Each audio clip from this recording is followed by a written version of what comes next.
I'm going to start on the most difficult part, so then it will only get easier from there, which is also a bit of my life philosophy. If you start on the easiest part, it'll just get more and more difficult, and that sounds unfulfilling and stressful. If you get the hardest part out of the way, it's all downhill from there.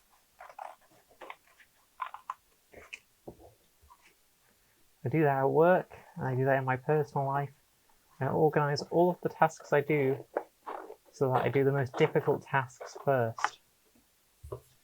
Which means the start of the workday is really rough, because I've got all these really complicated and difficult tasks. But as the day goes on, it gets easier and easier and easier. And I think that's far nicer than, you know, it comes to 4 o'clock, you're getting ready to go home, and oh no, now you've got to do this really complicated task that you wish you did earlier.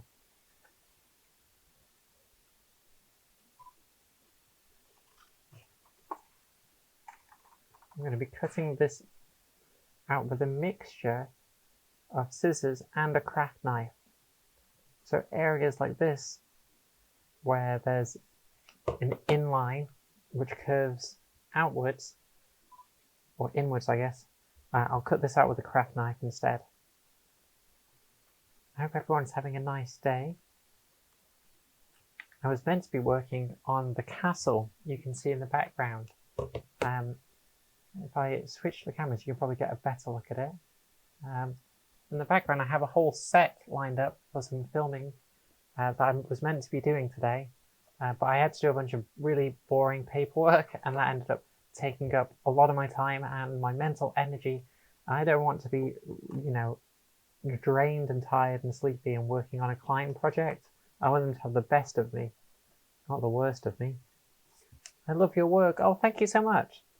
I'm glad you enjoy them. These small inlines here, these cut lines, I'm going to do a lot of these with a craft knife. I think this toy is a little bit awkward to build, if I'm completely honest. I don't think it's up to my usual standard of simplicity, or at least the illusion of simplicity. So you'll see me using a craft knife. In general, I try and design my toys so that they can be built with scissors, or maybe like 1 or 2 spots, like these connection pieces. They use a craft knife, but I think this toy isn't very well optimized, so there's a lot of areas where it just becomes easier to use a craft knife. That castle looks beautiful. Thank you. I'm really happy with it. Like, that set's huge, by the way. I don't think it really comes across from where I'm sat, but that's across. Well, where's my hand? There it is. Across this way. That's 2 A1 sheets. It's absolutely massive. I'm really happy with how it's all come out, and I'll be using that to film some instructions and things like that tomorrow. I've been filming instructions for days, it feels like now. I say it feels like. I've been filming instructions for days. I try and not do too much at once, because when I'm tired, I'm more likely to make mistakes. Unsubscribing, fair enough. I feel like I have a lot of subscribers who I don't know why they're subscribed. I think they subscribed because I had that one video go viral. And so I got like a ton of subscribers from that. But they all subscribed for a kind of content that I don't make. So, you know, fair enough, off you go. I wish you all the best.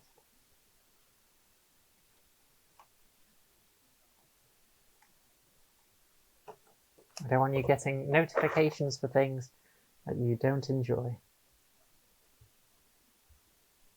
I'm going to get into this really awkward corner here with a craft knife. That was good, but I'm not a fan of anything else. See, yeah, exactly. Yeah, no worries. Thank you for stopping by, and I hope you can find more content that you do enjoy.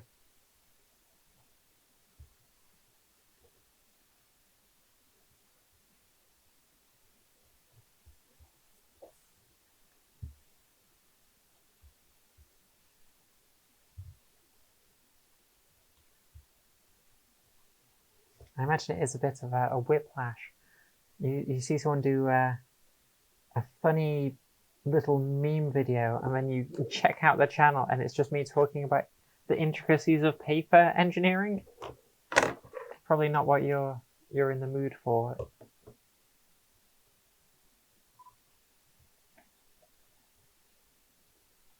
I loved your astronaut holding an alien. Have you made or have any plans to make a spaceship? See, I'm glad you like that toy. I really dislike it. The alien abduction toy. There's on the website, I do have a spaceship up for download. I think it's free. I'm not sure off the top of my head. Called Space Shuttle Blast, and that's kind of like a more traditional spaceship. But I do have plans to make another spaceship. Maybe something a bit more sci-fi, a bit more out there and unconventional. I really like the space shuttles. I'm a big fan of space shuttles. I've been lucky enough to see a few of them in person at NASA, and oh, it's so impressive up close. So yeah, I'd like to do some more space shuttles at some point. These live streams are my favourite. Oh, I'm so glad. I'm glad people are enjoying it. Everyone's always so nice when I live stream, and I appreciate that. I hope that is a nice little kind of relaxing escape from the day.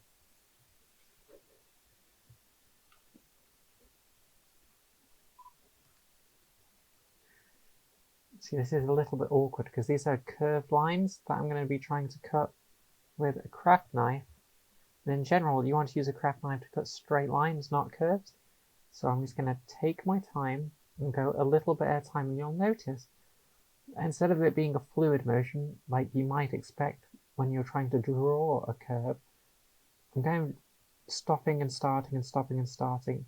And that way, I know I'm not going to slip and accidentally cut off a part that I'm not intending to. I think this is a hobby that very much rewards patience. And even though paper toys in general, compared to more conventional paper crafts, they're a lot quicker to assemble, you still have to have like a baseline patience to just take it slow, take your time, otherwise you'll make mistakes. I feel like I've basically said that same thing like 5 times in this stream already. Sorry, I don't mean to come across as preachy.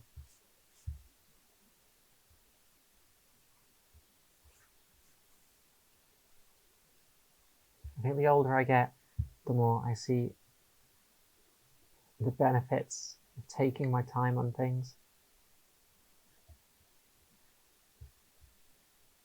Because when I was younger, I just wanted to get stuff done.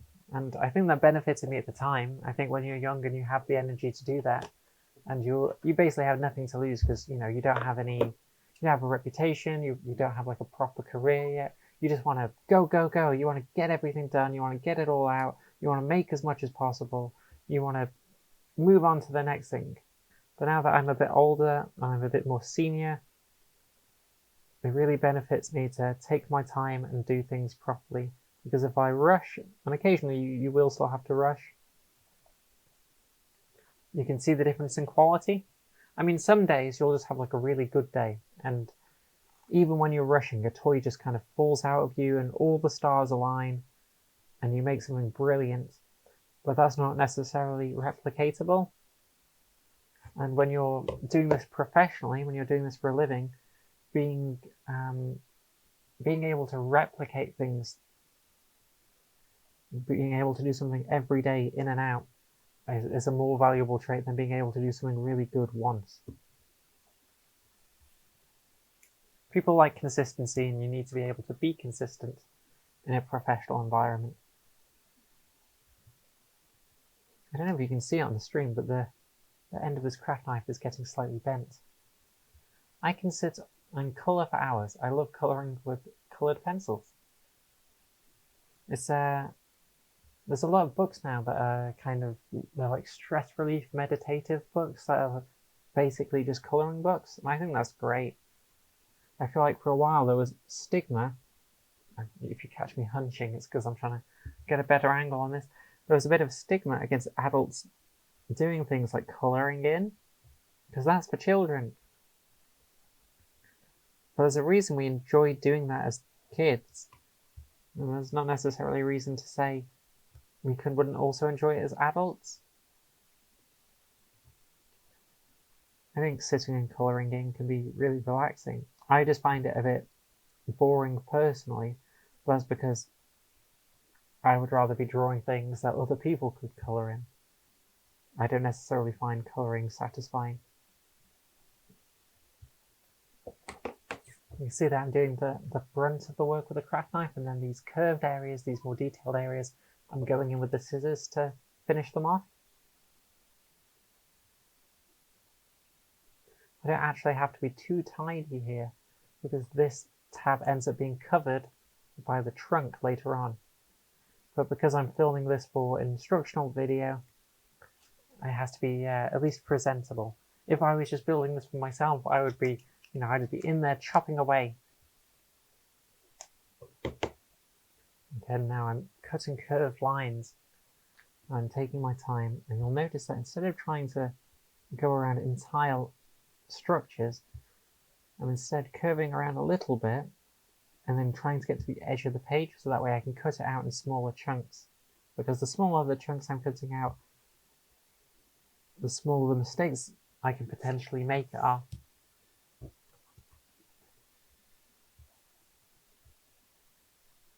The top of his head without the top part attached reminds me of Mr. Crab. Yeah, I can see that.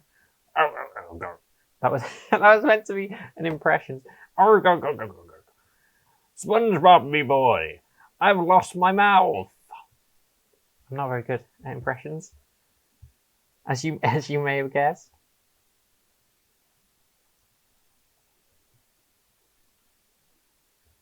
I know some people who can do an incredible plankton impression, and I'm always so jealous of it because they'll just whip it out when you're least expecting. Like if someone's left a comment on something they've done, they'll read it out in a plankton voice, as if to be like, listen to how evil this character is. I'm now going to cut around the top of the eyes with some scissors. I catch myself hunching because this is a very hunchable position. You're leaned over a desk and your body wants to kind of hunch and get over the top of things. I have to physically kind of remind myself to sit up properly. It's not so much of a problem, but when I'm streaming, if I start hunching, it starts looking a little bit odd. It doesn't exactly look inviting, and it's already a bit awkward just because of how the camera and lights and everything is set up, so I have to be careful not to hunch over. By the way, if you want to have a go at building this whilst I'm live streaming, you can download this toy along with the Mario elephant from folduptoys.com. They're both available on there for free, along with a bunch of other Nintendo papercraft. The Mario one looks awesome. Thank you. I'm torn on it. Sometimes I find that I worked on a toy too long, and it's like I can't see the good parts anymore. I need to see it again with fresh eyes. So I'll release it, and then 6 months later I'll look at it and I'll be like, oh, this is fine. Why was I unhappy with it? But for now, I'm still too close to it, so I can only see the parts that I don't like. Hello, Duck with mental health issues. I'm glad you're back. I hope you're not ignoring your schoolwork to be here, though. Medin, how is it folding? It's going all right. I'm just taking a moment. Just check I've not inadvertently just live streamed myself. No, okay, it's all good. For a moment, I was worried I'd live streamed something I shouldn't have. I'm just checking my social media posts went live and stuff. I should only just be a moment. There we go, that's all I was trying to do. Right, now we can get back on with it. Thank you for bearing with me whilst I sorted all of that out. We're moving on. We've just finished, for those who have just turned back up, we've just finished the front piece being cut out. So the next piece what we're going to do is the back. And for those just tuning in, we're building a Luigi version of this Elephant Mario papercraft for Super Mario Bros. Wonder Game. And that's what we're working on today.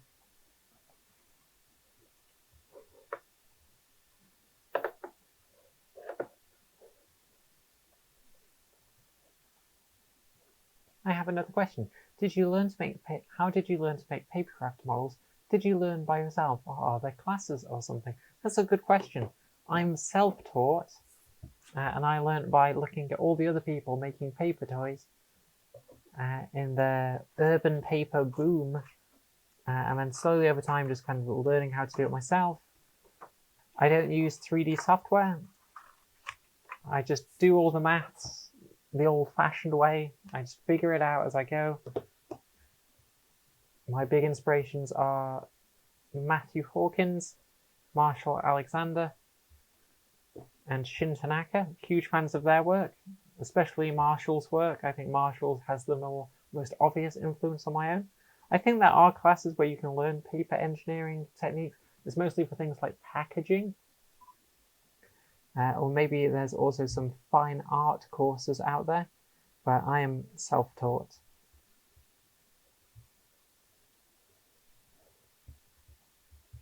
That was a good question. Thank you for asking it. I just had to check in my government-issued joke of the day. For legal reasons, I will not explain what that means any further. Well, now I want to know. I keep telling myself before I live stream every time, I'm like, I'm going to make myself look really nice. I'm going to make sure my hair looks lovely. And then what always happens is by the time I get enough free time to come and stream, I've already had like quite a long day, and I'm just like, I cannot be bothered. I'm just gonna go in there looking slightly disheveled. I don't think anyone cares but me.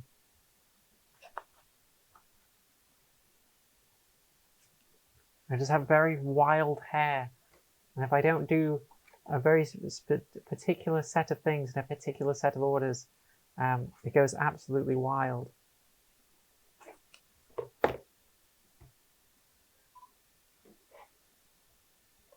Play It Cool says, I'm sorry if this is a stupid question.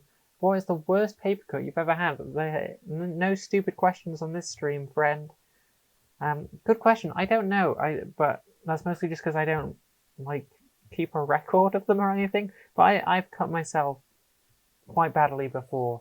I don't know if you can see them, but my fingertips are just covered in teeny tiny little scars. Because you catch yourself doing this all day every day.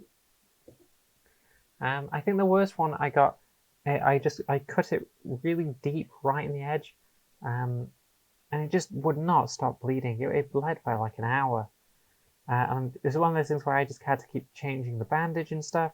Usually it's not that bad. You cut yourself, a lot of the time you don't even feel it, but then you realize you're bleeding on what you're working on, and that's the most frustrating part.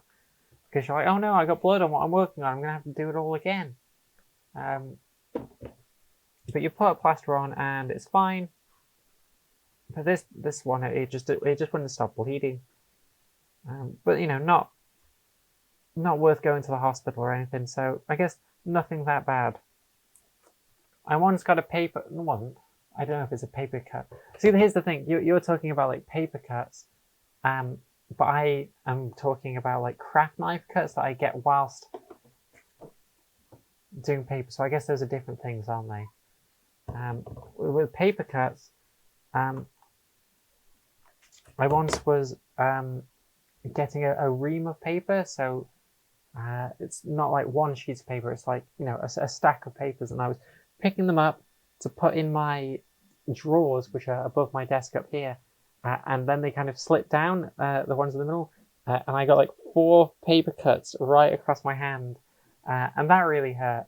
I felt that for sure, and because it's on your hand and it's on the creases, every time I opened or closed my hand, I could feel it. That was really unpleasant.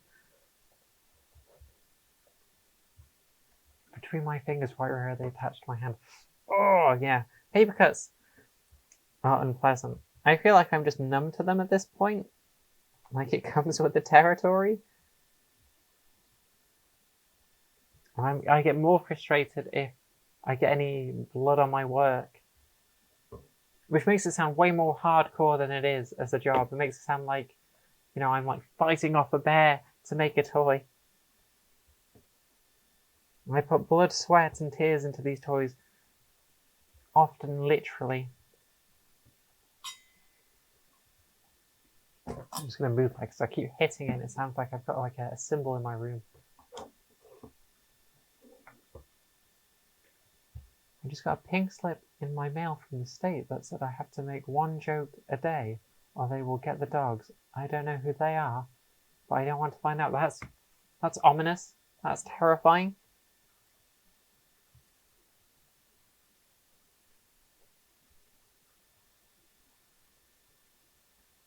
I can feel that this craft knife is starting to get a little blunt, but my next order of them hasn't arrived yet, so I'm going to try and make it last as long as I can get away with.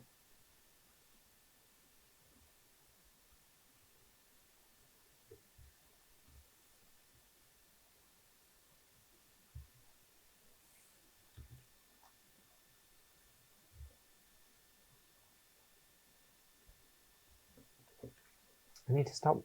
It's a force of habit thing. I push my hair out of my face, and that just makes it get more frizzy. I need to try and get out of the habit. Maybe I need to start having a clip in my hair when I record. It's because I'm leaning forward, so it naturally goes in my face. It's one of those things I don't even realize I'm doing. I do it when I'm stressed as well. I like run my fingers through my hair, and then it just gets progressively worse. I need to have lotion on my hands at all times. So then if I ever run my fingers through my hair, I'm only improving it. Hello, Gwen. How are you?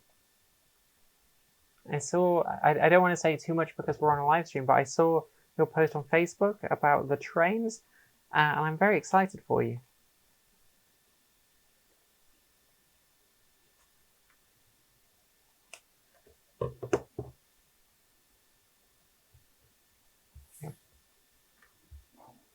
The things which shouldn't draw blood are, in my experience, the ones that do.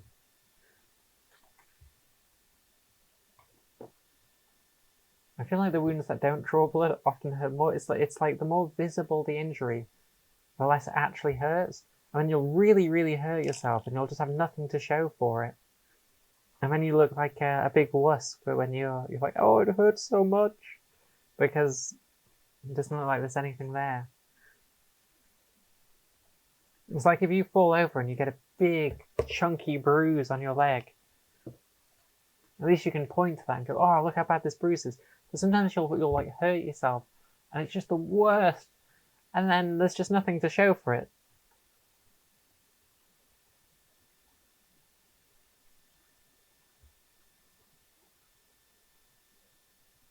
Pulling cables is the worst job for it.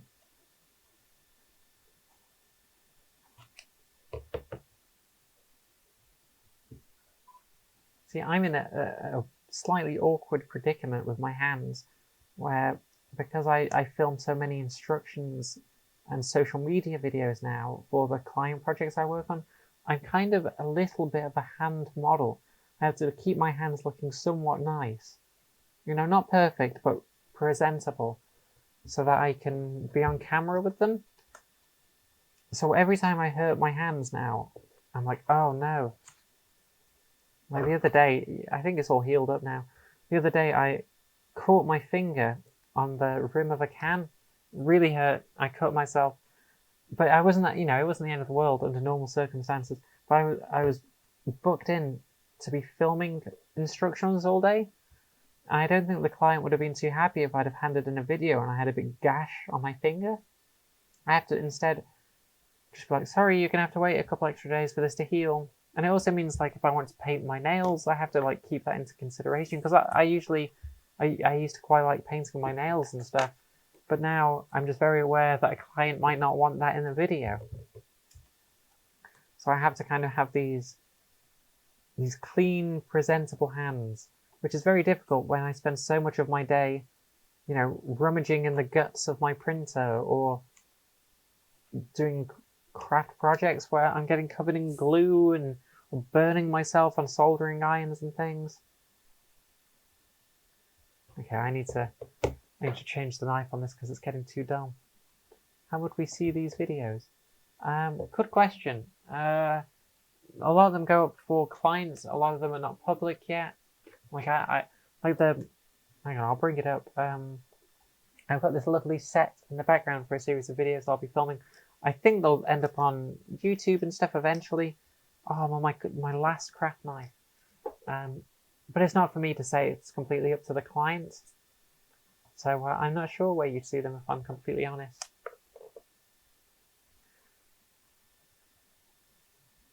I'd have to list every individual client and then check their websites or social media.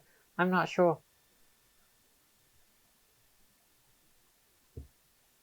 Although I do want to start uploading more videos to this channel, kind of talking about what I've been working on.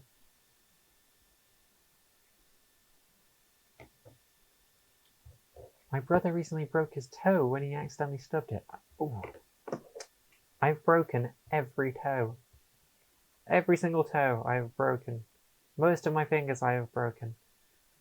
This isn't me trying to one-up your brother. It's not something I'm proud of. I'm just incredibly clumsy, and so I've broken every single toe. Some toes multiple times.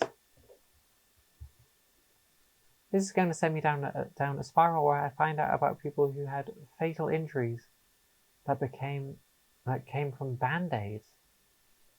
Oh, that would be terrible. You put a plaster on your finger. We call them plasters here instead of band-aids.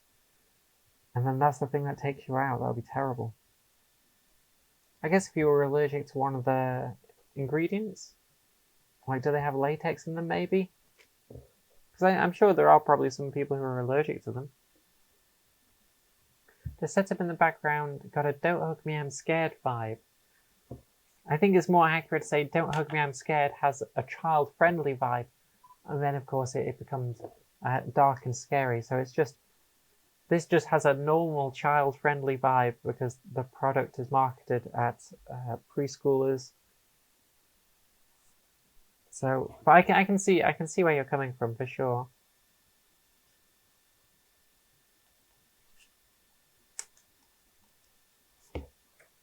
Ooh, look at this, we're almost done.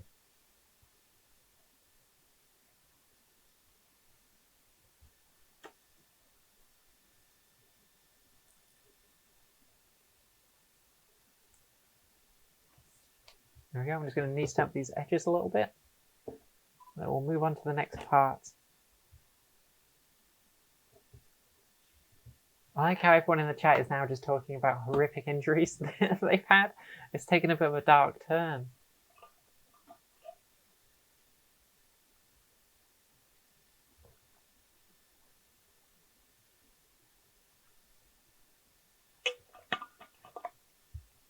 Based Ace says, do you have a Patreon? I do have a Patreon. In fact, I have a very, very good Patreon. If you go to patreon.com/folduptoys, it will come up. And every month I release an exclusive toy. I'm just looking up here to see if I can find some. Hang on, wait there. I'll be right back. I'll show you some. Oh, it's fine. I'm on a wireless microphone. I can just keep talking. What am I saying? What were the latest toys I've released on there? Because I release a new toy every month. Here we go. I've got you. I'll show some old ones off just so you get like a general sense of some of the stuff going up on there. There we go. We've got a robot. Oh, I just dropped a snake on the floor. There we go. So not only do I release toys for free on folduptoys.com, my Fold Up Club, which is basically just my Patreon, I release a toy every month, every single month. That's my big project. This month's toy is this terrific turtle. A simple little project. Really happy with how this came out. I don't know why the chat is weirdly in the middle of the screen. Gonna just put that somewhere else, I guess. We've got this guy. Recently we also had this lovely orange automaton, this lovely robot. I think this one has expired, but this was a gobbled up goblin being eaten by a mimic. We've got a simian skull. And the way the Patreon works is that you get access to the latest toy and the last 7 months of toys for $5, which I think is a pretty darn good deal. Okay, that's the end of the advert. That's the end of my pitch. So that basically means you get 8 exclusive toys for $5. And look, all I'm saying is if you're like, oh, this is nice, but I can't afford to pay that every month, it's not illegal to, sign up, download the last 8 months, leave, and then come back in 8 months' time. That's not illegal. There's nothing I can do about it if you choose to do that. Right, I'm just going to catch up with what you guys are saying in the stream and have a drink before I continue, because I got into advert mode.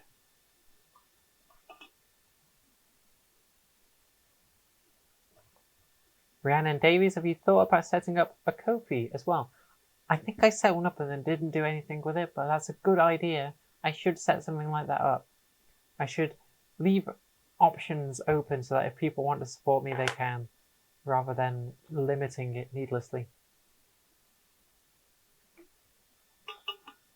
I have never had any serious injuries, not even broken bones. Oh, look at you! That's impressive. Yeah, I should claim it with the injuries. This dark sense of humor really ain't gonna cut it, unlike a band-aid. We'll have a little stretch. And let's get back to it, shall we? Right, so I'm gonna start scoring these pieces now. Now, scoring is basically where you go over the fold lines, like see this line here, lightly, and you can do it with a craft knife or an empty ballpoint pen. What you're aiming to do, and why it can be quite difficult for beginners, is lightly go through maybe the first 1-2 layers of the card, but you don't want to cut all the way through. Now, what this does is it creates a weak point in the material, so that when it comes time to fold everything up, you'll get really crisp, clean folds. Have you ever tried to fold like a thick piece of cardboard and you get those kind of stress wrinkles that appear on it? That's what we're trying to avoid, basically. It means that you'll get more accurate folds, you'll get a nice, crisp, clean finish. It's something I do on all of my toys. If you're working on maybe generic printer paper, something that's not, a card, you might be able to get away without it.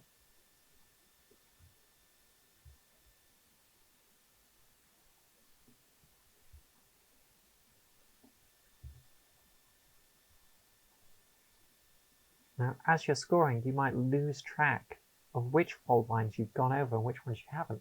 But you can just kind of go over it with your finger, and you can feel the difference. And if you have missed one, it's fine. You can just come back to it later. That's that piece scored. Now we'll score the front piece. How long have you been doing professional papercraft? Oh, good question. I'm coming up to 15 years. Well, I've been doing papercraft for almost 15 years. I've been a professional for at least a decade now. I think I can safely say at least a decade. I've been doing it a long time. This is my first passion. It was my first job. And I've been doing it ever since because I enjoy it so much. And I've been so fortunate with it all. I've been doing this since I was in secondary school. And now, believe it or not, I'm no longer in secondary school. I actually first found paper toys and papercrafts when I was doing my art exam. In the UK, we have GCSEs, which are like our big final exams. And for an art GCSE, it was a 10-hour long exam, which basically is you've got 10 hours to sit and make a piece of art and explain what you're doing. And I found papercrafts whilst I was trying to do plastic toys because the urban art toy scene was really taking off at the time, and I was really into that. So I designed some paper toys for that on the school computer, and then 6 hours into the 10-hour exam, the computer crashed, and I lost everything. I lost all of my work, and I had to redo it all. And they were kind enough to give me more time. And I think because of that, I designed even better toys, and it kind of solidified my love of papercraft. And I'm still doing it to this day, and I imagine I will be doing it for the rest of my life, because I just love it so much. I get so excited about papercraft, it's unreal. And I know that might be strange to people who aren't into it so much, but when I see a really good design, even if it's just like a nice piece of packaging, I pick it up in the shop, in the store, and I stare at it. I get so, it's almost embarrassing. I get so excited. I'm glad I can share some of that excitement with you. I need to make holes in the toaster van now. Have fun. See you, Gwen. I'll talk to you soon. We need to organise filming because I want to come down and make a toy of your truck. Do you do the art for the papercraft yourselves? Great question, Medin. Let me know if I'm pronouncing that right. Medin? Good question. Yes, I do. Some projects, like client projects specifically, we might have another illustrator involved. So sometimes I'll be converting something an illustrator's already done, but for everything that I release on like my Patreon or for free on the website, it's art I've done unless specified otherwise, like if it's a collaboration. So the art for this was all done by hand on a tablet. I feel like once it's printed, you can't really see it as much, but there's actually quite a lot of detail in there. I have my tablet just off to the side of me. And these days, I draw things by hand. That's just the style that kind of I gravitate to. But I used to, I can do pretty much any style. I've done a lot of toys that are photorealistic or nature photography type projects. I like to think I'm quite versatile, and I think part of the reason I can do so many styles is because I don't really let myself settle in a style for too long.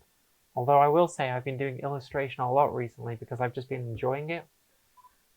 I might have to work in some projects that are a different style just to, make sure I don't get too set in my ways. On the Fold Up Toys website, there's some collaborations with other artists that kind of take their style. There's one with Momo Draws, which is really cute. That's available for free, I believe. There's one with Cast Pixel, who's an incredible pixel artist. Although the toy we designed together isn't pixel art, it's of a mummy. Great free project if you wanted to download that.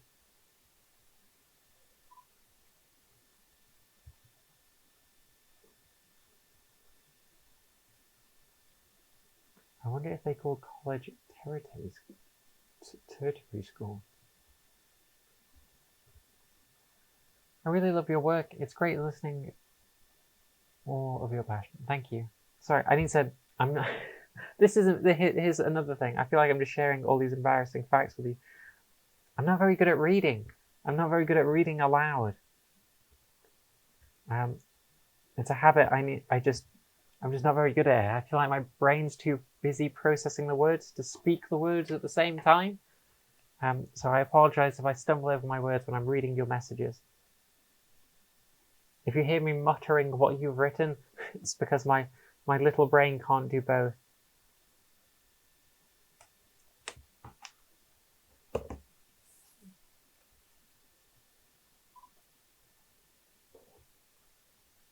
Don't stress it. Everyone pronounces my name a little different. The original pronunciation is lost to time. Well, there we go. For all we know, I'm doing it right then.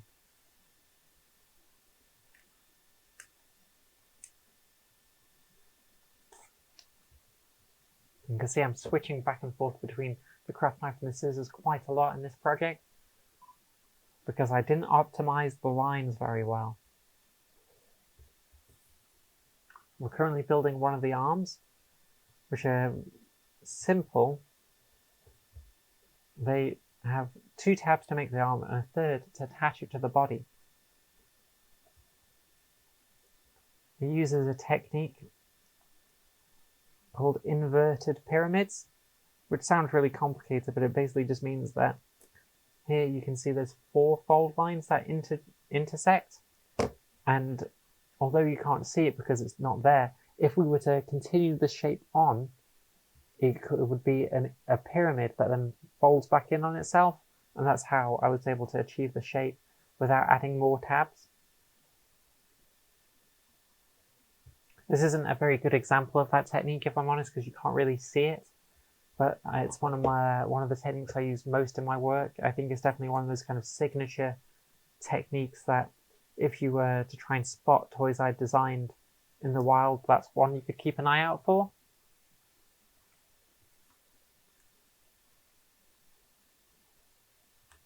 It's just a great way of avoiding unnecessary tabs. I have to go. Have a great rest of the stream. Thank you so much for joining me, and I hope you have a lovely rest of your day.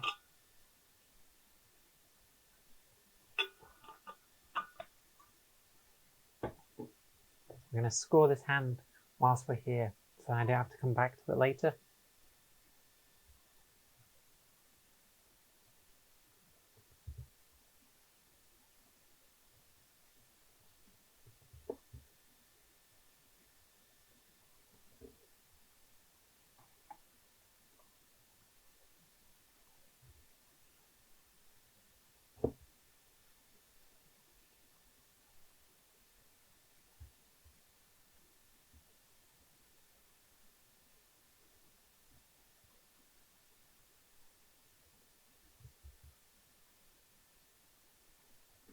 There we go, another piece down. What should I build next? We might as well do the other arm whilst we're here, just so we all know where we're up to. I've got a few more pieces to make and cut out, and then we can start gluing everything together.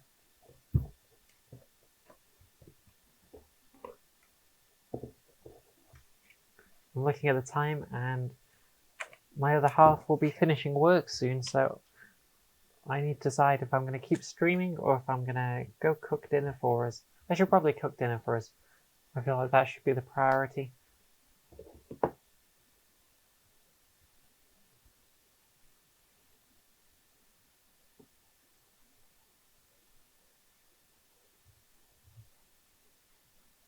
This was primarily a test stream anyway. I think long term I'm hoping to have kind of a more reliable and consistent schedule and do something called Fold Up Fridays, where I stream myself building a paper toy every Friday. But for now it was mostly just to test that everything worked, test that my internet was good enough to stream, and check that the chat still worked.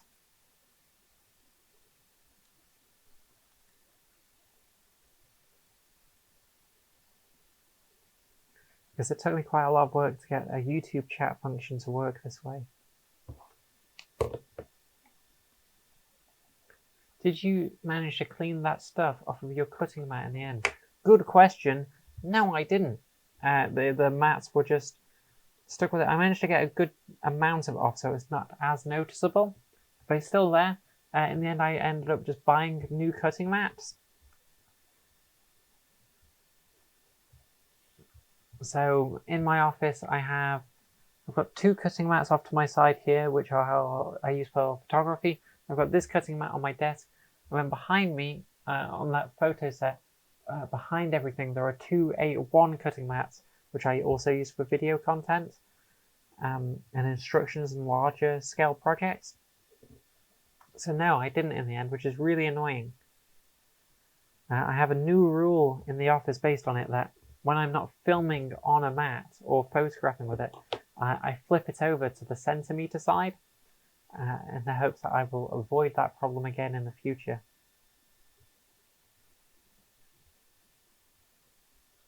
But you really wouldn't think that a cutting mat would be ruined by using a wet wipe on it. Oh well, now I know, and I won't make the same mistake again, hopefully.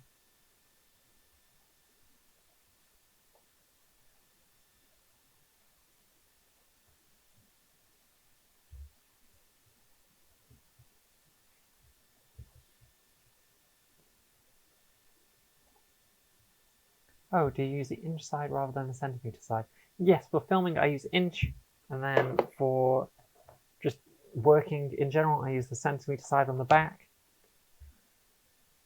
I think it just looks nice. If you look on the Fold Up Toys website, all the toys that I've been building recently, I photograph on the inch backgrounds just for consistency.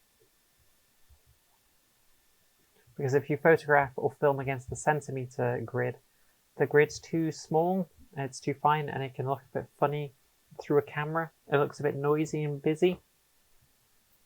I just made a very small mistake there. And I scored along the line inaccurately. Hopefully that's not going to be a problem down the line. Now let's move on to putting together the trunk. Hi Alex, glad I caught you live. Hello, Paper Julia. How are you? For those that don't know, Paper Julia makes incredible little pop-ups. Really talented illustrator. They make lots of beautiful stuff.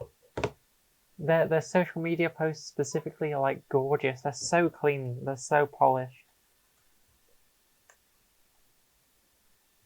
So if you're tuning into me to see my papercraft stuff, you should click through to their channel and see whatever they've uploaded, because I'm sure it looks incredible.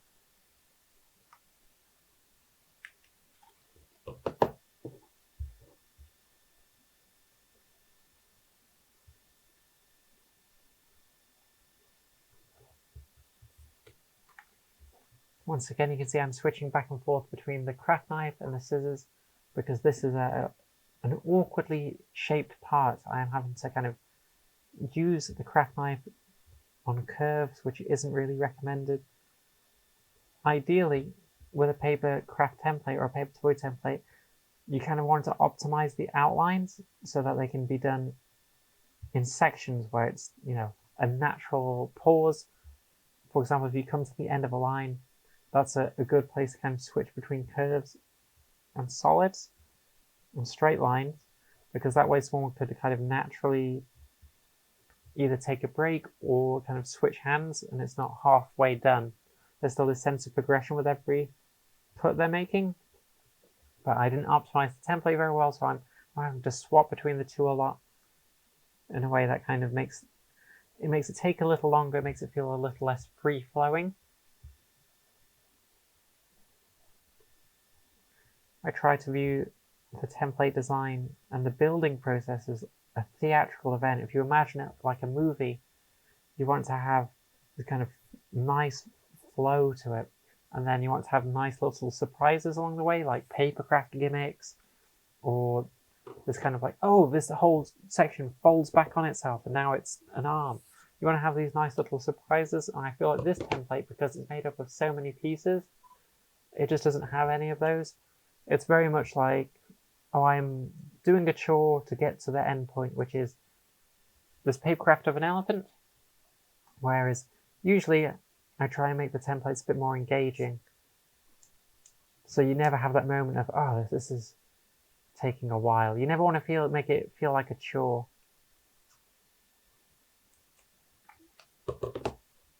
Because ultimately this is something people are doing in their free time for fun. If you make it a chore, you just won't do it. Then again, some people like chores. I like ironing, for example. I find ironing very relaxing. There's something very kind of self-care about ironing, in my opinion, where you're doing this slightly superfluous act that's only going to benefit yourself because it makes you look nicer, it makes you feel a little bit nicer, and you're doing it with the knowledge that once you wear these clothes, you're going to have to iron them again. It's an impermanent state. It's a bit like one of those sand gardens, or drawing a mural on the beach. You know it's going to be destroyed, but that's not why you're doing it. You're not doing it because once it's ironed forever. You're doing it for the temporary nature of it. And when I'm ironing, I'm thinking to myself, this is me kind of showing myself that I care about how I look, about how I'm perceived. I got the Urban Paper book because of your recommendation. I love the late 2000s to 2020s look of the toys. Oh, I'm so glad you managed to pick it up.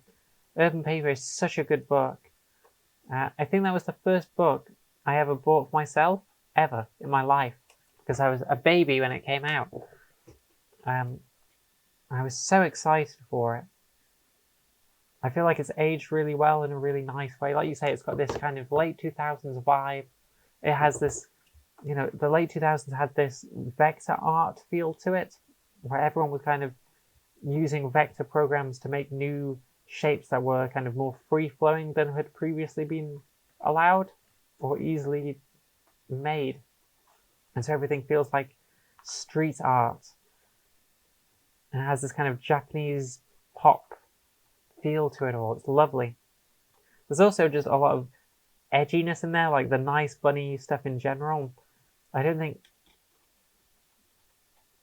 you really get a full grasp of Nice Bunny's work in that book, but a lot of it is like, it's like a bunny and it's black and it's got a skull, and it's like, ooh, very cool, very edgy, very 2000s. Yes, full of vector. It perfectly fits with paper toys. And it's also worth remembering that at the time those toys were released, vector art was significantly better for file storage, because the internet didn't used to be that fast or reliable. So if you had a paper toy that was a PDF and it was vector art, it would load a lot quicker than if you were to make a PDF that had like a PNG in it and it was 300 DPS. So that's also something to keep in mind of why so many toys were vector based at the time, whereas now we don't have to worry about it quite so much. We can just design things that have a painterly style or a hand drawn or use photos in there. And I think you see that a lot with papercraft stuff at the time, because papercrafts were, I think, JPEGs or PNGs that were uploaded, and so storing 100 of those and releasing them on the internet, that was a difficult task. You had to have infrastructure in place to handle that kind of file format, whereas if you just had PDFs full of vector art, they would take up significantly less space.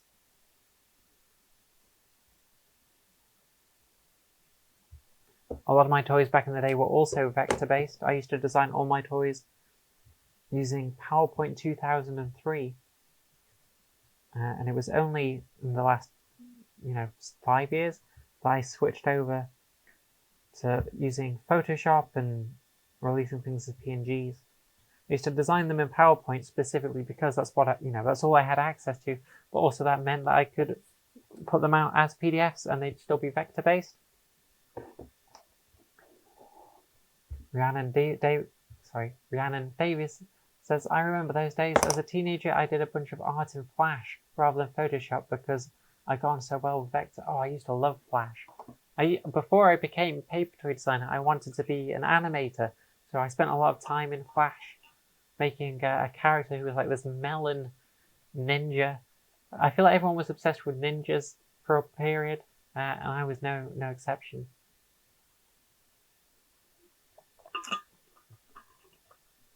This is my new water bottle. This is right up your alley.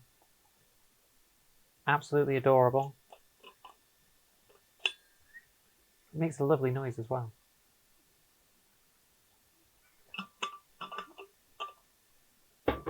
Right, I'm gonna... Where are we up to? I'm gonna fold up these pieces because I've done everything else. And then I think I'm gonna start wrapping up the stream so I can go cook my partner a tasty, tasty meal. So let's get all the parts on the table.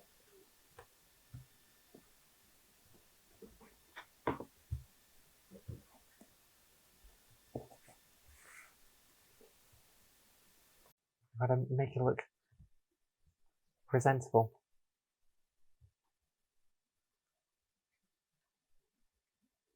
Now you can really see why I scored everything with that craft knife. So I'm getting these really clean, really accurate folds. Even these really long lines come out really nicely. Whereas if I was just to try and, fold these raw, I'd be getting these crease lines popping up. I would probably be, missing the mark quite a lot.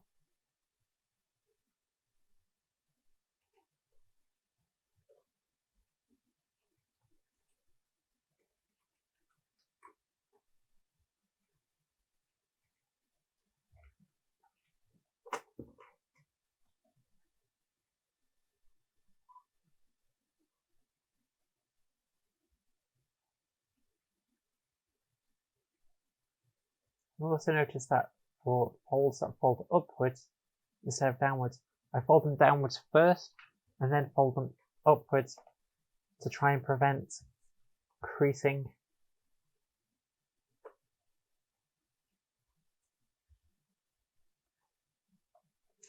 Ultimately, you're just making weak points so that when you apply pressure, it breaks in the very specific way you're wanting.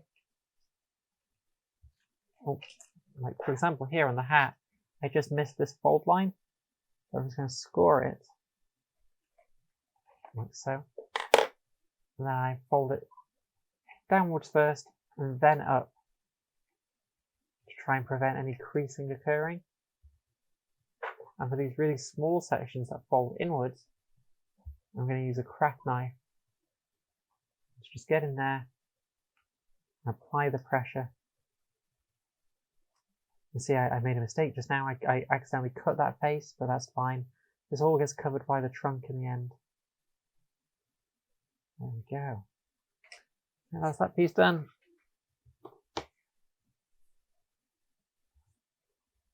That one doesn't have any folds.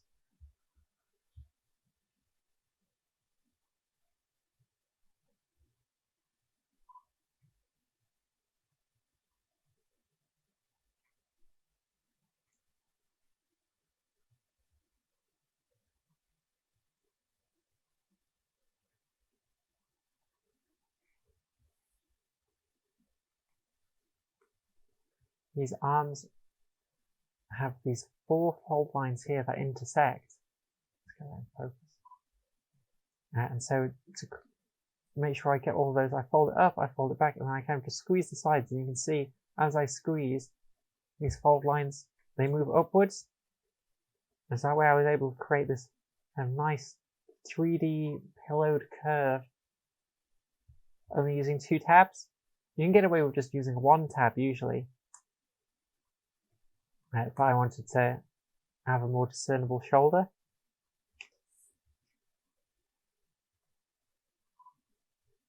Again, if I just squeeze, everything kind of comes together of its own accord.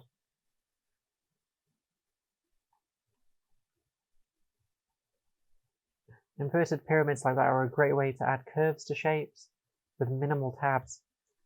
I used to have a whole video on the channel about them. I don't know if I still have it up. It's about a toy that's like a lava lizard, and it uses inverted pyramids to create the sides. I think that's probably like the example I would use to show people. Right, I can't hear my other half has finished yet, so let's try and get as much done as we can. I'm now moving on to the gluing section. I'm using the cheapest PVA I can get my hands on. Got this from like a pound shop. Cheap and cheerful. I use the cheapest materials I can get, and I apply it with, again, a children's paintbrush. Really simple. Because if I could build a toy using these simple tools, someone with the better tools should be just fine. I'm going to get this lid off.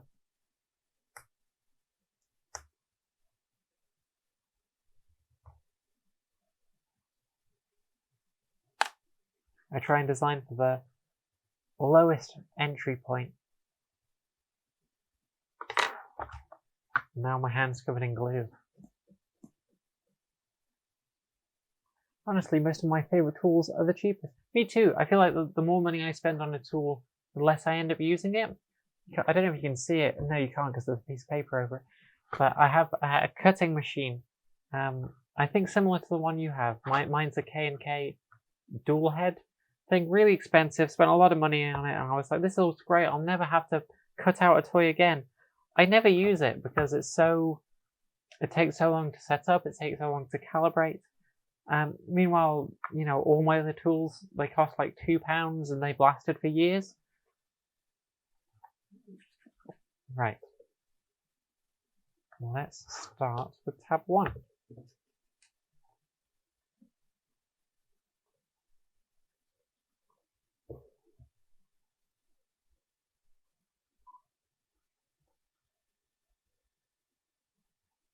Now, because I'm filming this for video instructions, I'm going to show myself putting the tabs together. But to make sure I get a good take, what I do is I film it, without gluing it first, and then I glue it in place. So I do a dry run, like so. And I also pull apart, I line everything up, and then I pull it apart so that when I'm editing this together, I can play it backwards, and it'll look like I've lined everything up absolutely perfect.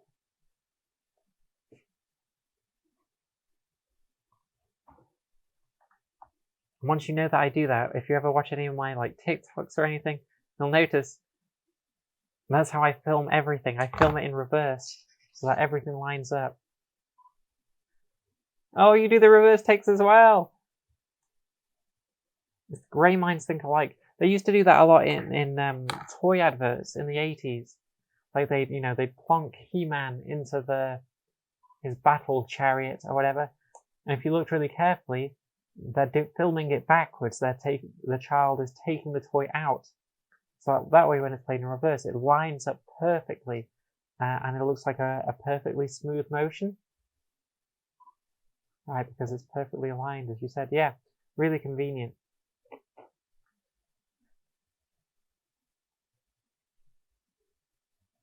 That does mean you have to film everything like in this awkward way. And sometimes, especially with larger projects, it'll look weird because you'll knock something or it'll have some elasticity to it. But when you play it backwards, stuff moves slightly wrong. I'm always doing that. Let's get a good shot of this. So tab 2, it slides on under, and it looks like it has this funny little nose, and glues down. Tab 2. There we go. Don't have to reverse that one because I couldn't reverse it.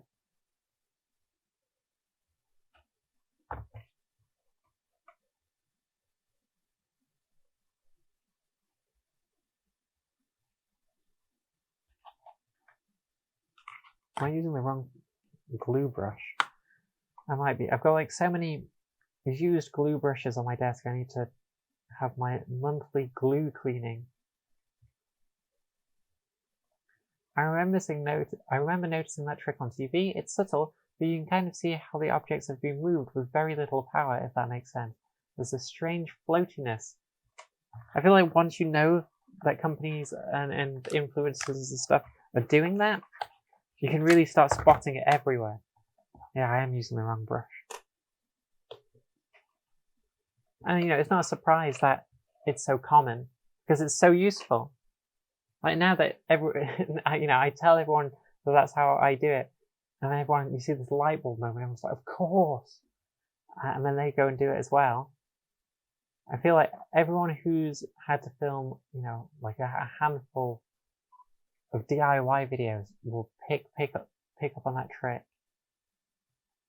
Tab 3.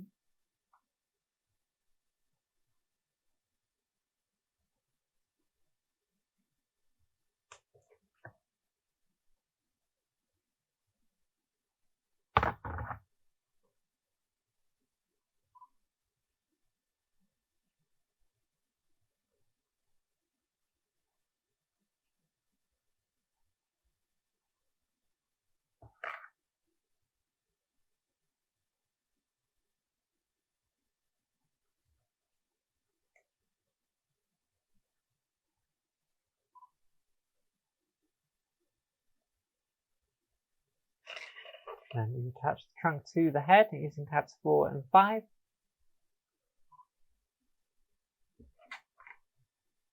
See, this is going to be a good example of that because actually lining up 2 tabs when you're moving quickly, really difficult to do. But pulling 2 tabs out quickly, incredibly easy. So what I'm going to do is I'm just going to hide myself so that I can better see what the camera is seeing. I'm going to do 2 versions of this, one horizontal for the YouTube video and one vertically for TikTok, where I pull his trunk off and then I'll reverse it so that I'm inserting the trunk. So I've got to try and get it in one smooth motion. So 3, 2, 1. No, I got stuck. Okay, we'll try again. This is the tedious part of making videos that most people don't see. 1, 2, 3. Why is it getting stuck? Why is it stuck on?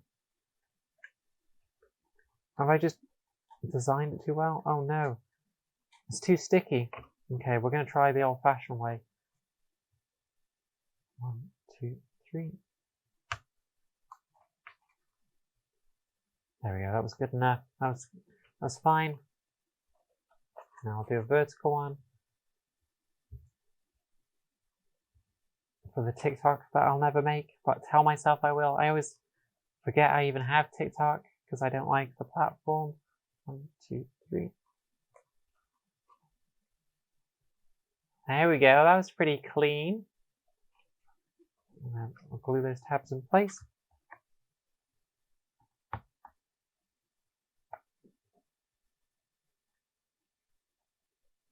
Perfect tape. Oh, I'm so glad you're here because I would be filming this and no one would understand. No one would understand that was such a good take. Everyone would just be like, well, yeah, of course, you designed it so that the trunk goes in there. What's so difficult about that? They don't know the pain of having to make social media posts.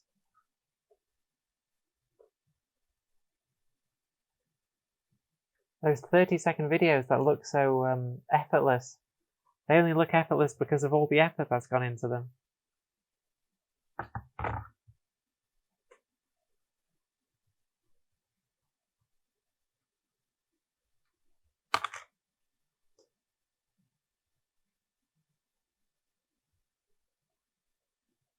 Gosh, these tabs do not want to stick down.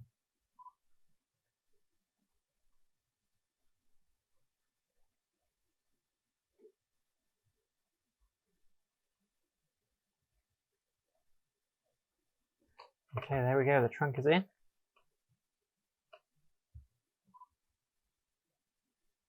Now we move on to the arms, which have teeny tiny tabs, the smallest tabs in the entire thing.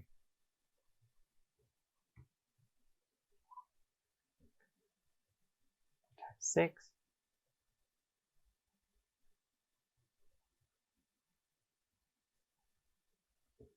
Nice and simple. I want to make sure I don't put too much glue on this tab, otherwise I will ruin it.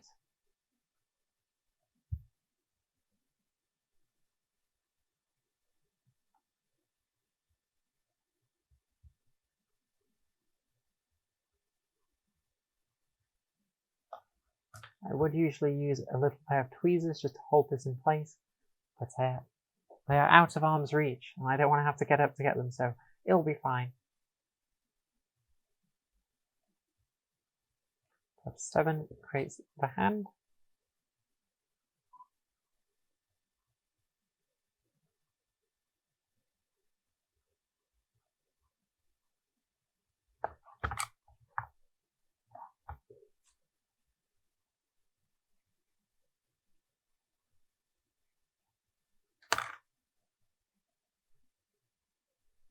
And then when we attach tab 8, that's going to be an important one to film because it's like a big step. Like these little steps, they usually end up getting edited out. But the bigger steps where like parts are coming together, they're the important ones that you really want to have to show progression.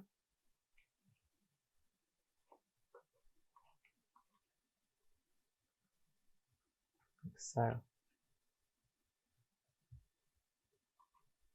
Right, so we might have to do this in reverse. We might be able to get a good take, so I'm going to do a side take first.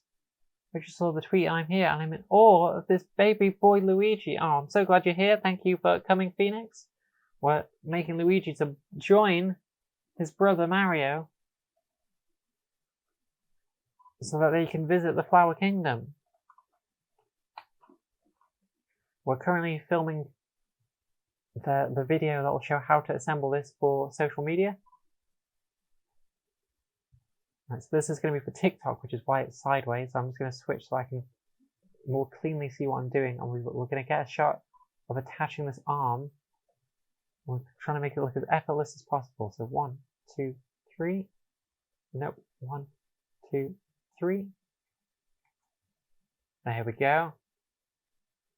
Now I'll do one horizontally for YouTube.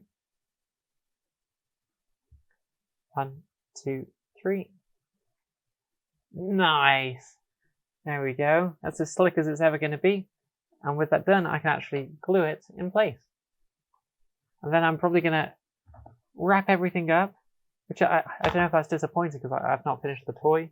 I can just hear that my other half's finished work. I don't want them to feel neglected.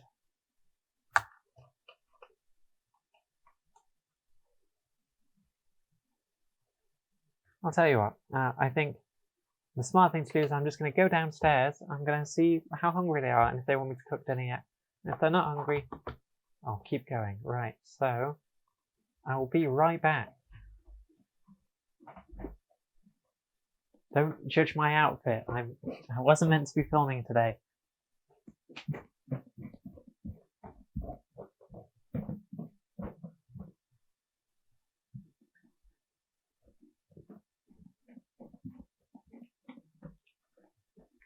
Sweetheart. Oh, I thought you'd finished by now. Okay. I'm just gonna finish the stream. I've almost finished the outfit and I'll cook dinner, okay? Unless you're starving. Alright. Alright, I'll see you in a minute.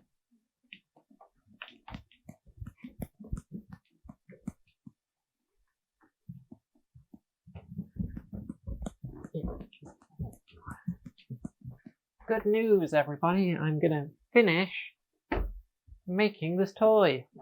Because they haven't actually finished work yet.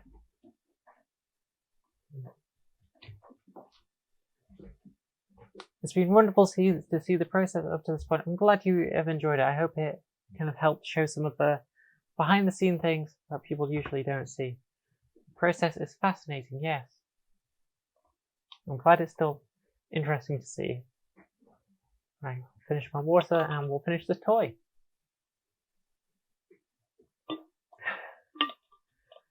Slightly out of breath because I just ran up a lot of stairs.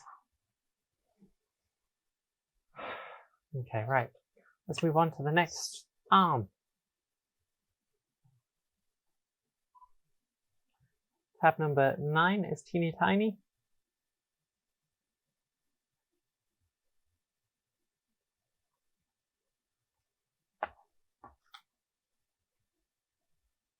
So it only needs a teeny tiny amount of glue.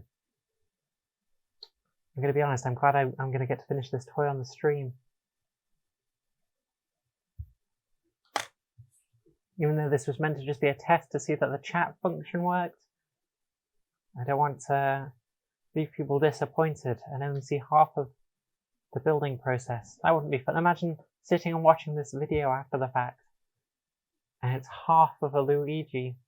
A Louis.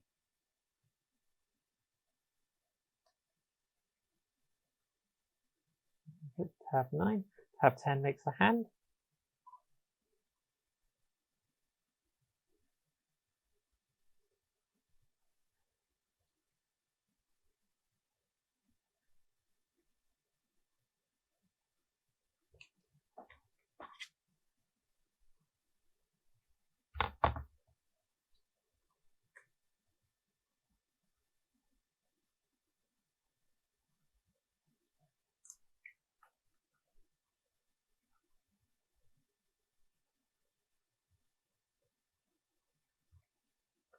You'll notice that when I'm gluing things together, I end up putting the brush in my mouth a lot.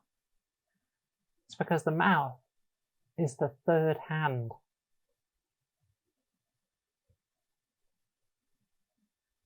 There we go, so now we have to, again, because it's a big set, we're going to attach tab 11. I want to get a nice shot of it for the video. Oh no, look at that. If you look closely, I've got some water on it and it's splashed onto the toy slightly.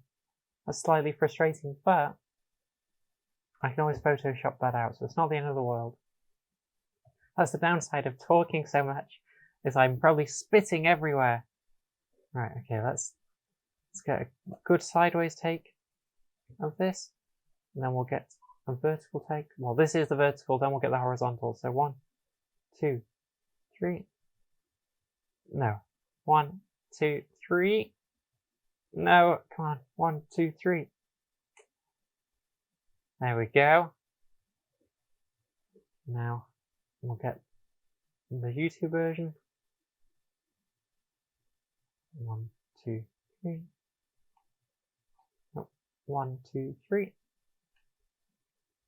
Oh, it's getting. No, I'm gonna hold that down slightly. 1, 2, 3. There we go.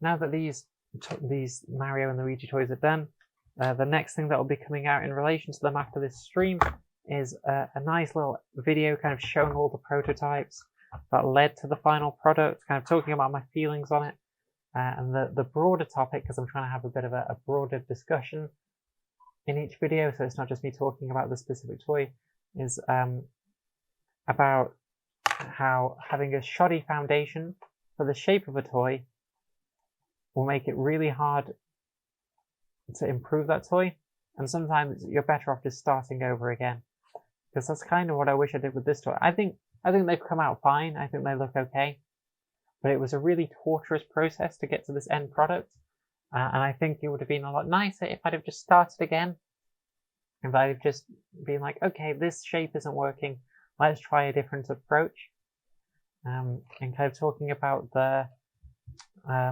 you know, wow, what's it called? It's going to annoy me because I wrote it down. It's a fallacy, not the buy-in fallacy. Oh, not the toolbox fallacy. It doesn't matter. Basically, you know when you're waiting at a bus stop, and then you're like, oh, the bus hasn't come and it's been 10 minutes. And you don't want to leave the bus stop because you've been there for 10 minutes. You've bought in to the sunken cost fallacy. Oh, Phoenix, thank you. That was going to drive me nuts. Yes, the sunken cost fallacy in relation to design. So that video will be coming out soon-ish. I have to finish the script and kind of film all these fancy bits, showing off Luigi and Mario. Right, tab 21 is the back of the head. Oh, Phoenix, you just saved the day. No, sorry, tab 12 is the back of the head.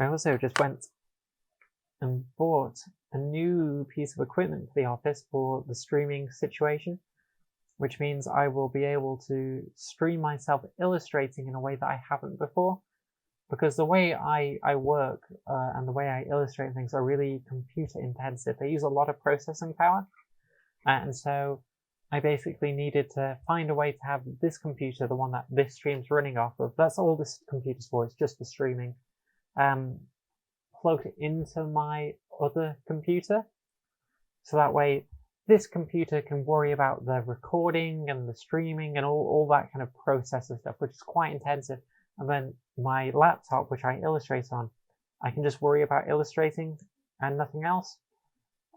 So that's on the way. I'm looking forward to that, so I'll probably do some more streams designing toys.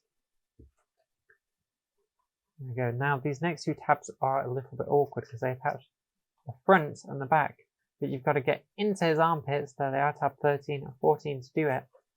I'm not really going to worry about filming these parts nicely. I filmed them really nicely with the Mario toy, and I think that's more than enough. You know, elephant armpits are not known for their accessibility.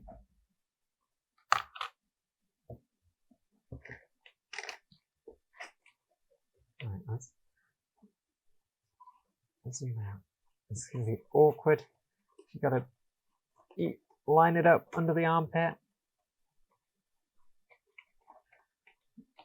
There we go. Also, you've got to get under the ear. Ooh.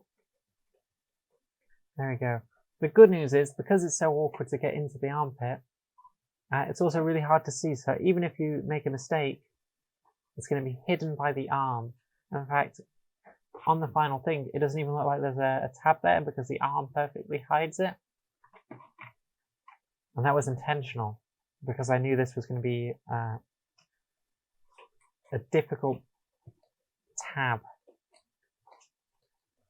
I feel like my best designs aren't the ones that don't have, tabs and problems and things. They're the ones that do a better job of hiding my sins, my papercraft sins.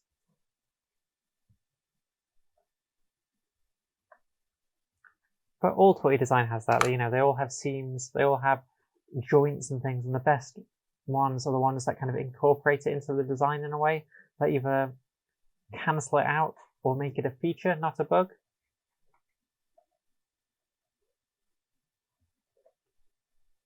It depends on the elephants you're working with. I guess you've worked with very polite elephants. All the elephants I've worked with are incredibly rude. And they can hold a grudge because they never forget. Next are tabs 15 and 16, which are at the top of the head here.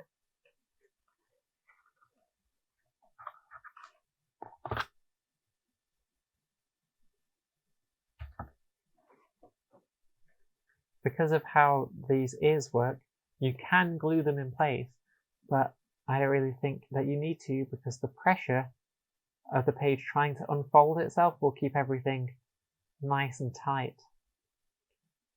I should do a video about that. A lot of the design processes that I do, there's a focus on creating pressure within the model or using pressure to your advantage, because paper naturally wants to sit a certain way, and you can use that pressure internally or externally to hold things in place. But I've not seen any literature on the subject. But paper, like all materials, has an elasticity, and you can utilize that elasticity to benefit your outcome.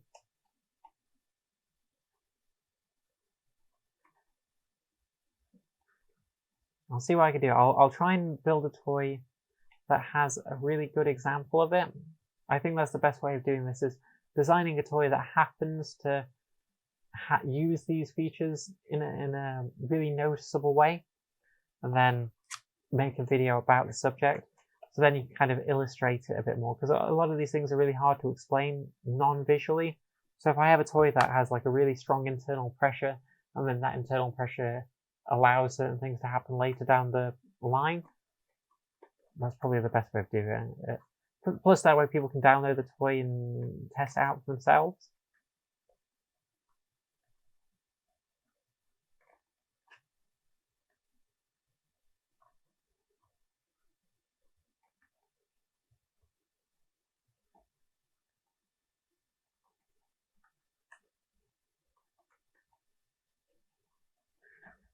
I used to have lots of videos on the channel about these kind of really intricate paper engineering techniques, like theatrical design, inverted pyramids, all this stuff that I've kind of been talking about today. But I deleted them all because I just look so different to how I did. I look different, I sound different, and I was trying to be really funny and wacky in them in a way that I just wouldn't do now. So I just deleted them because, to be honest, they're a little bit embarrassing. Like, I'm doing skits and stuff halfway through. Like, who am I doing these skits for? Like, there's this big... I think in my head I was like, if I make these funny and entertaining, they'll reach a wider audience. But I just don't think that's the case. I think, if anything, it makes it even more niche. And because I'm being silly and wacky, it makes the information I'm presenting be taken less seriously. I don't feel the need to do that now. So I'll probably re-record some of those videos.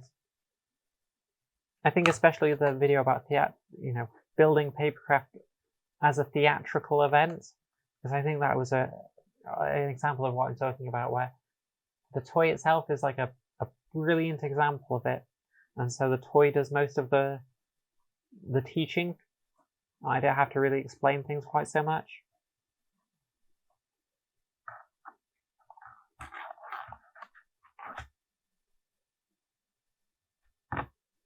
Right, now we're putting together the back of the elephant with tab 21, making Luigi's bum.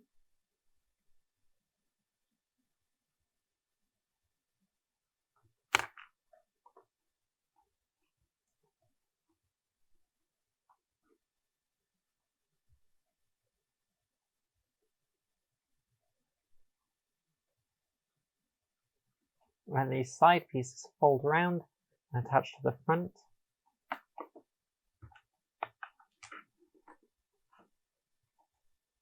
Oh, actually, I did those out of order. I should have done these first, then the back tab. It's alright, I won't put that in the video. That'll be our little secret. The lesser known spin-off title. Nintendo would never dare. They would never give us the Luigi that we desperately want.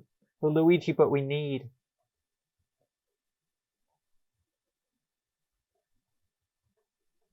They come out in the Nintendo Direct and they've got like a life-size statue of Luigi and they just slowly rotate him so that his butt's facing the camera and they like Miyazaki, not Miyazaki, what's his name? The guy, oh, that's such a faux pas. It's because I was watching a thing about the boy and the heron earlier. That Mr. Nintendo comes out and he's like, we're finally gonna give Mario players what they've been asking for. The audience starts screaming, Luigi's butt! Luigi's butt! They zoom in on someone in the audience, they're crying. Miyamoto, thank you. It's because I've been watching lots of stuff about the boy and the heron. And I feel like every video about it just starts with the same footage of Miyazaki looking tired, hunched over his desk like this. As he smokes like 1,000 cigarettes. Okay, we're almost there. Look, we've got the upper side of Luigi done. We just get a nice clean shot of that. The way my recording setup works, it records everything with DSLR, the camera you're seeing now, separately from all the stream stuff. But sometimes you just want to get a good visual feed of what you're doing.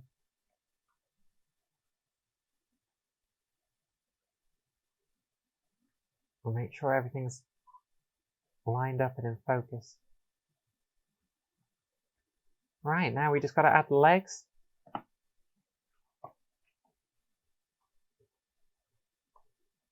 Anime was a mistake. Reported. How dare you? Now the legs, they come with this weird little piece, this odd little thing. So there's this little bracket that comes with the toy and it says optional leg support. And what that does is if you want it to, you can glue it in place before you build the legs and it just makes things a bit more stable.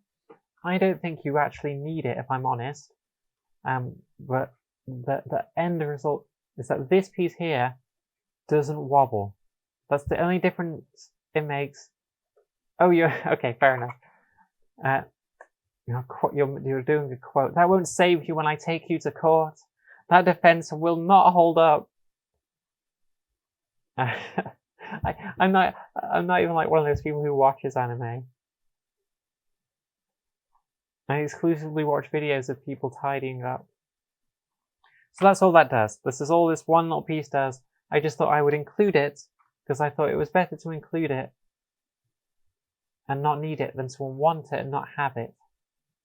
Because I know some people really want their toys to be stable.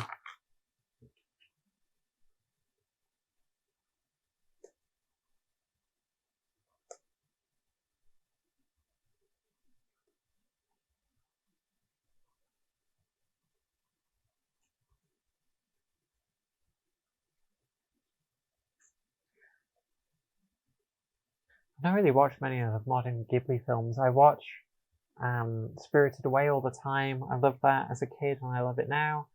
I remember the first time I saw it, I had no awareness of like yokai or any of these creatures that were in the film. It was just magical. It was just bizarre to see this so brilliantly realized world full of things I'd never seen. I think we got it from Blockbuster. Maybe I'm misremembering that. I feel like we got it from Blockbuster. And we were like, what are we even seeing? Like now everyone, I feel like, knows like what a Ghibli film is, the kind of general vibe, what to expect. But we had no idea what we were even about to see. It was incredible. And I guess that's the feet.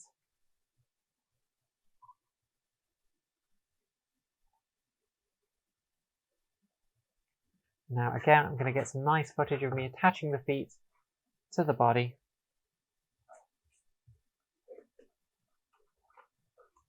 So let's line everything up. Make sure the camera's in focus.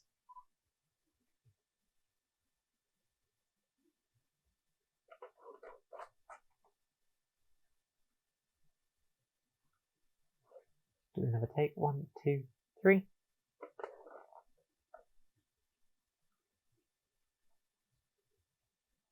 Nice. And now we'll get one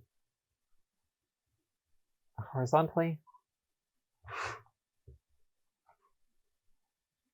1, 2, 3.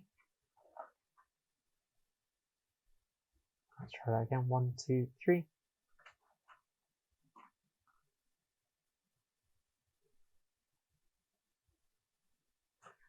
Brilliant. So then we just need to glue these 2 tabs, and Luigi is done.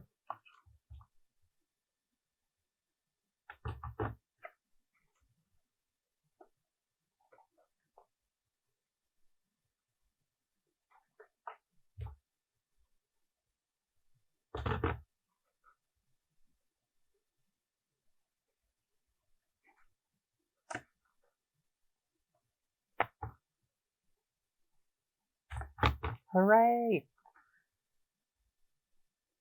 I feel like I should have background music that slowly gets more and more intense the closer we get to being done. Like the bass finally drops. The millisecond I glue the last tab in place, it drops. Confetti flies out, covering the room. Why is that not going in the way I want it to? What is going on there? There we go. Sometimes you just have to push harder. There we go! Right, so we'll get some quick, clean shots. And then I'll... Oh, did my camera just die? Yep. What excellent timing. Let me swap the batteries out. This is why I bought extra batteries.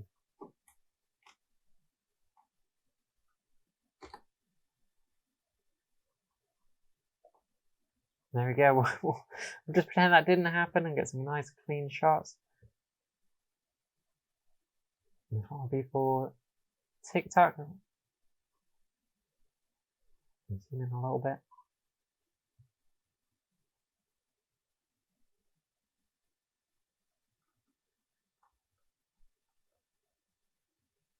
The thing I dislike about this toy is how hollow the arms are.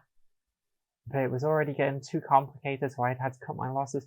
You'll notice the back of the hat is also blank. And that's because I designed it specifically so that if I do a Princess Peach version, I can just swap out the crown. So this top part is blank because each of the characters in Super Mario Wonder can become an elephant, and each one has a different hat shape. So I just kind of designed with that in mind. Okay, let's get a nice shot. And we'll flip it around. And bring his brother in.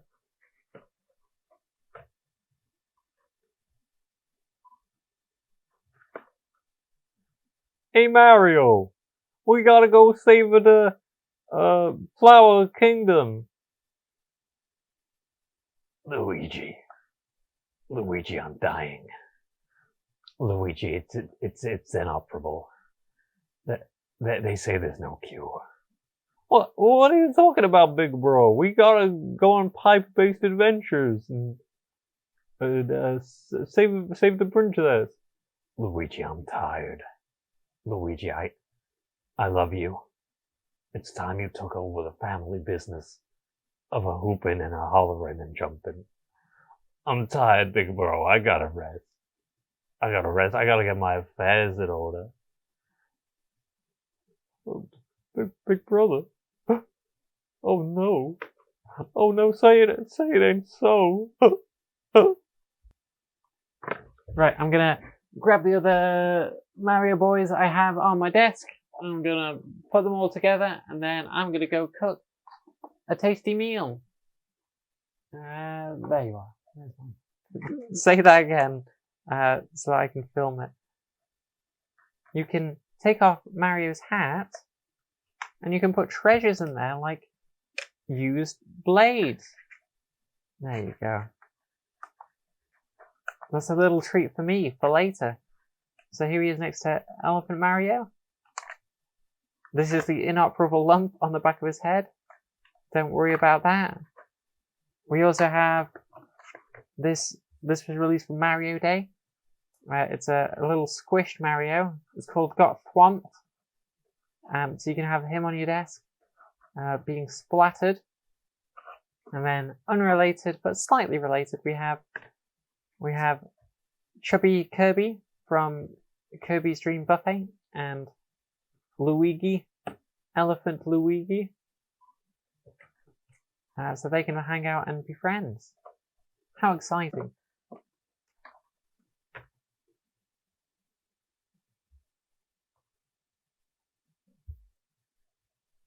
There's an actual dead Mario. He's not dead, he's just un-one-upped. He's just minus a one-up. Mario and Luigi are twins, I think. Yes, but Mario, as everyone knows, was born 3 minutes earlier. He came out first, and therefore he's the younger. Although I did say a year, didn't I? Fair enough. Maybe it was a very long birthing process. So they're still twins, it was just a complicated scenario. Right, I am going to go. I'm going to cook a tasty meal. And wash my hair some more, because I've made it frizzy by running my hand through it. Thank you all so much for joining me. It means so much that people turn up for these live streams, especially when I don't announce them ahead of time. I just stick them up. Thank you for joining me. I hope you found it insightful. I hope that you learned something about paper toys. And if you weren't interested in paper toys before, I hope that maybe you give them a go now. You don't have to just download my toys. There's plenty of toys out there on the internet for free. Just, be smart and sensible about where you're downloading them from. And I think it's a fun hobby and it's very low cost. And in this economy, what more could you ask for? Right, I'm going to click the stop streaming button. I don't know how suddenly that will stop for you. So I'm going to probably just keep kind of talking for a moment, waiting for that to go through. I think it can take a few seconds to actually turn off the stream. But thank you all. Thank you for all the kind words, and I will see you on the next live stream, or I guess maybe when this video goes up. I'm not sure. Wow, is it still going? I'm surprised that is still going. It's a good job I didn't say anything weird.